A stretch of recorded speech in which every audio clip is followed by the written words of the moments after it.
யாரும் உன்னை நேசிக்க வேண்டும் என போராடாதே. அவர்கள் நேசிக்கும் அளவிற்கு உன் செயல்கள் இருக்கட்டும். வாழ்க்கையில் அவன் எவ்வளவு சம்பாதித்தான் என்று முக்கியமில்லை, அதை எவ்வாறு சம்பாதித்தான் என்பதே முக்கியம். ஒன்றை விட மற்றொன்று சிறந்ததாக இருக்கிறதா என்பதை ஒப்பிட்டு கொண்டே இருக்காதே. அனைத்தும் இருந்தால் அவன் பணக்காரன் என்று எண்ணாதே. யாருக்கு தேவைகள் உண்மையில் குறைவாகவே அவனே பணக்காரன் ஆவான். நாம் நேசிக்கும் ஒருவரை எளிதில் புண்படுத்தி விடலாம். ஆனால் அவர்கள் மனதில் ஏற்பட்ட வலி மறைய ஆண்டுகள் ஆகலாம். பணம் இருந்தால் அனைத்தையும் வாங்கிவிடலாம் என்று எண்ணாதே. உண்மையான அன்பை பணத்தால் வாங்க முடியாது.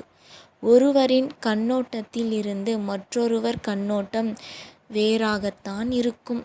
நல்ல